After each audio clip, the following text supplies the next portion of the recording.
Sa isang bayan sa lalawigan ng Mindoro ay may isang isla na napakaganda at hanggang ngayon ay palaisipan pa rin sa mga residente kung bakit siya Hugis Pagong. Isang isla na hinugis at binuo ng kalikasan at panahon.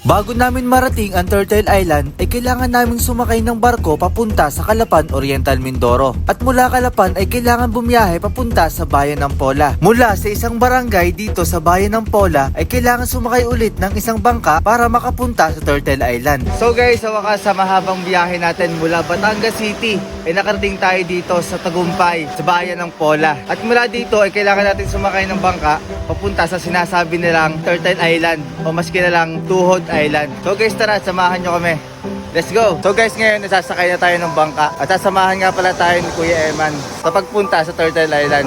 Kaya tara! Wala na kaming sinayang na oras at agad na kaming sumakay ng bangka para marating na namin ang isla na Hugis Pagong. Sana ay maging ligtas ang aming paglalakbay sa gitna ng karagatan. So guys, at ngayon nasakay na tayo ng bangka at sabi naman dito ni Kuya Eman is 40 minuto lang ang biyahe natin papunta doon sa Turtle Island. So guys, tara, samahan nyo kami kung ano meron nga ba sinasabi nila Turtle Island o mas kilalang Tuhod Island. Let's go!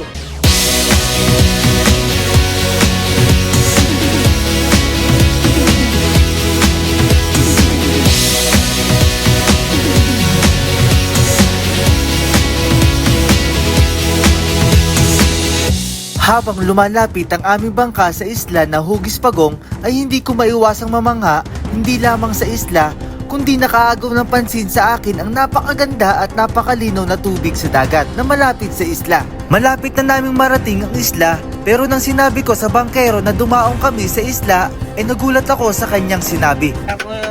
Pagbawal po pasukan dahil po ng mga isda na nalabo na bawal pasukan ng mga bote na gala nadaan na ingayan yung mga isda. So parang bahayan niya ng isda? Opo.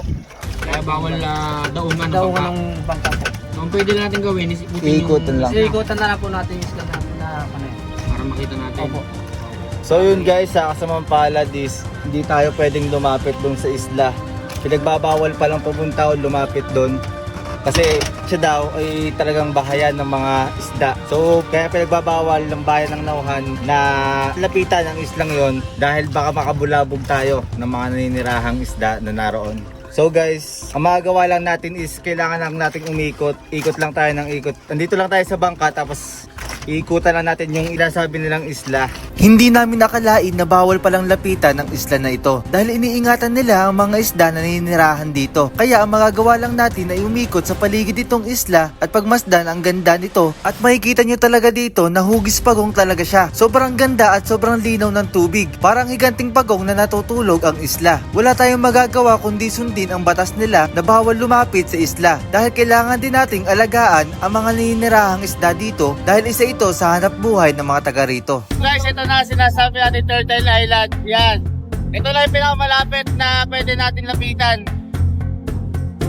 Tapos ito na yung pinakang ulo. Tapos ito na yung pinakang katawan niya. Kung makikita nyo talaga namang Hugis Pagong talaga. So guys, papakita lang namin, papalipad kami ng drone para mapakita namin sa inyo ang ganda nitong Turtle Island o mas kilalang Tuhod Island.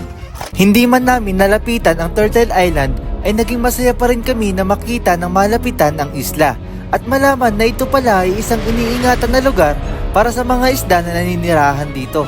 Talagang napakaganda ng Pilipinas. Kailangan lang madiskubre at maipakita sa mundo ang natatanging ganda ng ating bayan. Kaya't abangan pa ang ating mga susunod na destinasyon. Ay sus!